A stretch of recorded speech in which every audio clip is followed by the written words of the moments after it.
વોરમાં જે સૌથી પહેલા વાત કરવી છે ચૂંટણીના પરિણામોની, જેણે રાજકીય વિશ્લેષકોને પણ માથું ખંજવાળતા કરી દીધા છે. કારણ કે 1990 એ સાલ હતી, એ 90નો એ દશક હતો કે જ્યારે મહારાષ્ટ્રમાં ભારતીય જનતા પાર્ટીએ શિવસેનાના નાના ભાઈ તરીકે ચૂંટણી જંગમાં ઝંપલાવ્યું હતું. માત્ર 45 બેઠકો ઉપર જીત મેળવી હતી, પણ ધીમે ધીમે ભારતીય જનતા પાર્ટી પોતાનું કદ વધારતી ગઈ અને આજે છેલ્લા 2-3 દાયકામાં સૌથી વધુ લીડ સાથે જીતી છે. 86% કરતા પણ વધારેનો સ્ટ્રાઇક રેટ છે.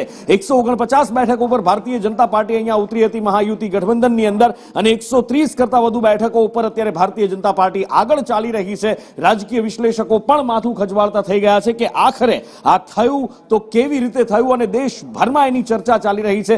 મહાયુતિ અત્યારે 235 કરતા વધારે બેઠક પર આગળ ચાલી રહી છે અને ભારતીય જનતા પાર્ટીમાં ઉજવણી, ખુશી, જશ્નનો માહોલ દેખાઈ રહ્યો છે. વડાપ્રધાન નરેન્દ્ર મોદીએ પણ પોસ્ટ કરી છે અને શુભકામના પાઠવી છે મહારાષ્ટ્રની આ જીત માટે. અને સૌથી મહત્વના જે અહીંયા આગળ પરિબળો રહ્યા છે એ લાડલી બહેન હોય, લાડલો ભાઈ, લાડલા કિસાન, આ બધી જ યોજનાઓને ગણવામાં આવી રહી છે. પણ એની સાથે સાથે દેવેન્દ્ર ફડણવીસ દ્વારા કરવામાં આવેલી કામગીરી, વડાપ્રધાને જે ટ્વીટ કરી છે એની સૌથી પહેલા વાત કરીએ તો એનડીએની ઐતિહાસિક જીત છે. વડાપ્રધાને કહ્યું છે કે લોકોના સપના, આકાંક્ષાઓને અમે પૂર્ણ કરીશું. આ જ શબ્દો જ્યારે પ્રેસ કોન્ફરન્સ થઈ મહાયુતિની ત્યારે પણ કહેવામાં આવી હતી. એનડીએની જીત પર વિવિધ રાજ્યોના લોકોનો પણ આભાર માન્યો છે. કારણ કે મહારાષ્ટ્ર, મુંબઈની અંદર ઘણા બધા રાજ્યના લોકો છે ને એમાં પણ ગુજરાતના 10 સીટો એવી છે કે જે ગુજરાત ડોમિનેટેડ છે, જ્યાં ગુજરાતી ઉમેદવારો જીતે છે, ગુજરાતી મતદારો ભાવિનો ફેસલો કરે છે ઉમેદવારના. અને મહારાષ્ટ્રની આ બમ્પર જીતમાં ગુજરાતનો પણ ફાળો ખૂબ મહત્વનો છે. વડાપ્રધાન મોદીએ જીત બદલ અભિનંદન પાઠવ્યા છે અને એની સાથે સાથે દેવેન્દ્ર ફડણવીસની વાત એક ખરેખર અહીંયા માર્ક કરવા જેવી છે,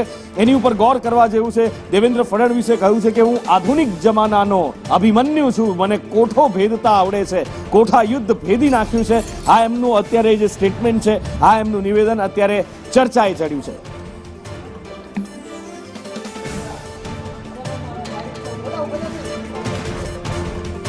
I got